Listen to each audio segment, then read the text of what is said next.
Bon, finalement, on s'en doutait un peu, mais c'est quand même intéressant. Ça va pour vous? Je continue.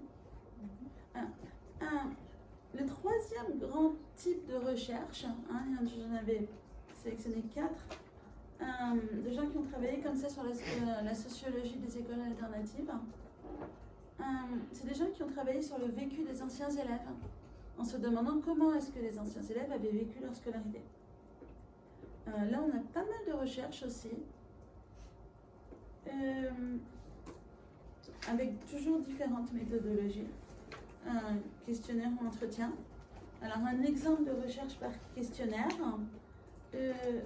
c'est une enquête qui a été faite par une école publique alternative, un peu comme l'école de Mont-Saint-Barreul, l'école Vitruve, qui est une école type Freinet, mais pas complètement Freinet, voilà, qui est à Paris, et qui est assez ancienne, qui a été créée dans les années 1960, qui existe toujours, qui est toujours alternative. Et donc, ils ont recontacté, ils ont fait un questionnaire avec un chercheur, et ils l'ont envoyé à tous les anciens élèves dont ils disposaient de l'adresse. Voilà, des questions ouvertes, des questions fermées.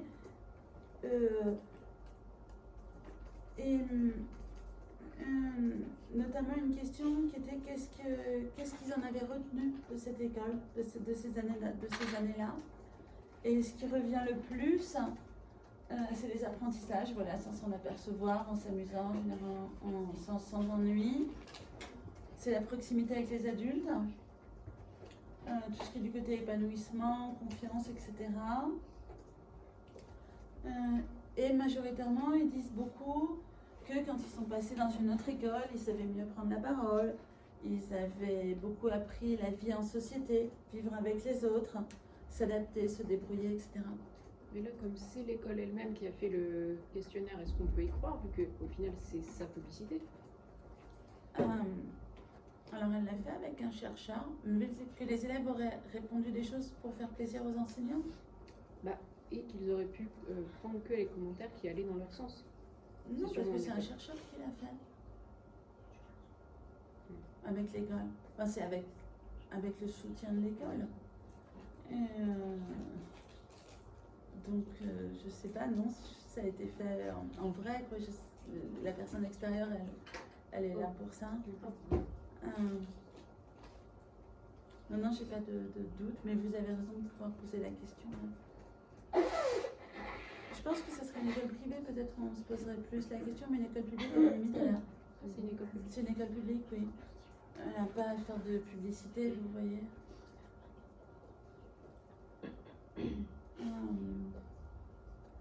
Alors, il y a une autre enquête, cette fois par entretien. C'est un chercheur qui a enquêté auprès d'anciens élèves des écoles de classe Freinet, mais alors vraiment longtemps après. Parce que Vitruve, c'était peut-être des élèves qui avaient quitté l'école il y a 1 an, 2 ans, 5 ans, maximum 10 ans, vous voyez. Là, il a vraiment été chercher des gens qui avaient été scolarisés 40 ans avant, quoi. Et il leur a dit, voilà, qu'est-ce que vous avez retenu de votre passage dans une classe Freinet? Alors, c'est des entretiens, on ne peut pas dire qu'il en retient une chose, il analyse ses entretiens, c'est un article. Une chose que j'ai trouvée intéressante, c'est que parmi plein d'autres, c'est cette idée d'avoir appris à être rebelle, à critiquer. Et c'est un peu ce que je vous disais aussi sur le fait qu'il y avait ce côté un peu politique de former des citoyens critiques, autonomes, etc., qui était super important à l'origine des pédagogies, enfin, je ne sais même pas l'origine, les années 1950, mais voilà, dans longtemps, qui est très important dans les pédagogies alternatives, une partie en tout cas des pédagogies alternatives, et qui est un petit peu plus oubliée aujourd'hui. Mon troisième exemple, donc un protocole beaucoup plus ambitieux. Cette chercheuse, Rebecca Shantland, elle a voulu savoir comment des élèves qui avaient été au collège ou au lycée, dans des collèges ou lycées alternatifs, comment ça se passait pour eux pendant le temps des études à l'université. Donc, elle a fait des entretiens et des questionnaires. Elle a pris un gros panel, 77 élèves qui viennent de collège et lycée Montessori, 100 qui viennent quand je dis école, c'est établissement Steiner, et 100 qui viennent de collège et lycée standard. Donc elle a comparé aussi avec le standard, ce qui est une méthodologie intéressante. Alors, elle aura, par exemple, mais c'est vraiment toute une thèse et tout un livre très intéressant. Demander voilà, quelles qualités, quelles compétences ils pensaient avoir développées. Et vous voyez que ceux qui viennent des écoles alternatives sont nombreux à avoir pensé avoir développé de l'autonomie, beaucoup plus que dans le traditionnel. Beaucoup plus nombreux à penser avoir développé une ouverture d'esprit, de la confiance en soi, de la curiosité intellectuelle. Voilà, il y a vraiment une vraie différence. Et puis, elle a suivi 277 élèves à l'université. Et une des choses, et elle a suivi sur plusieurs années, lisez pas tout, mais une des choses qu'elle montre, c'est qu'ils ont moins de réorientation que les autres étudiants. Et c'est plutôt un facteur de réussite. Et elle dit que c'est parce qu'en fait, ils ont plus appris à savoir qui ils étaient, ce qu'ils aimaient, etc. Donc, ils ont plus pu choisir dès le début les études qu'ils aimaient, enfin, auxquelles ils se destinaient vraiment, et moins se réorienter en cours de route.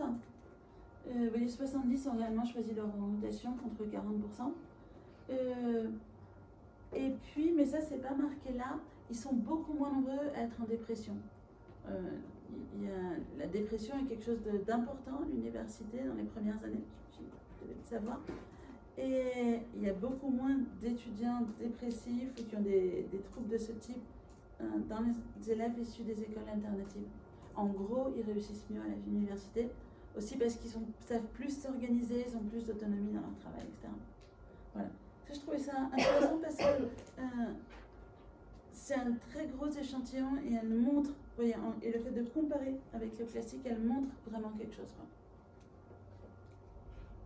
Alors, j'ai bientôt fini. La dernière façon de travailler sur les vécus, c'est en appui à d'autres méthodologies, avoir un questionnaire pour mieux connaître les faits, les actions des gens.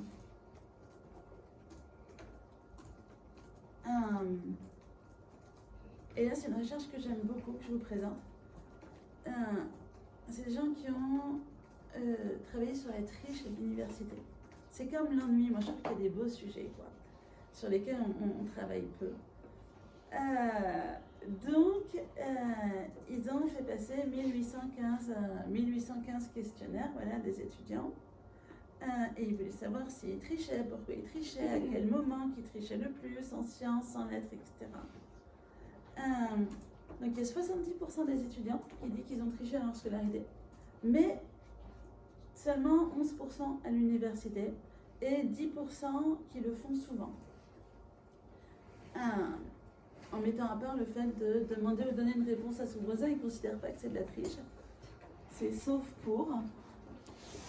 Ça peut se discuter. Alors, ils ont fait une typologie des fraudes. Vous voyez, donc il y en avait 6 types. Récupérer le brouillon du voisin, copier sur la feuille du voisin, utiliser une anti-sèche, etc. Ils se sont demandé qui trichait le plus. Ils ont vu que le principal facteur pour tricher, c'est d'avoir commencé tôt. C'est-à-dire, plus on commençait à tricher tôt dans sa scolarité, plus on en gardait l'habitude. Quand on trichait moins en première année à l'université, et puis ensuite de plus en plus, on trichait plus en sciences qu'en lettres. Les filles trichaient moins que les garçons. Et l'origine sociale et le niveau n'a pas d'influence sur la triche. Donc voilà, un exemple de questionnaire qui vous renseigne sur comment les gens agissent. Oui, ce qui n'est pas la même chose que du point de vue de la méthodologie, ce qu'on a vu avant, qui est ce que les gens ressentent.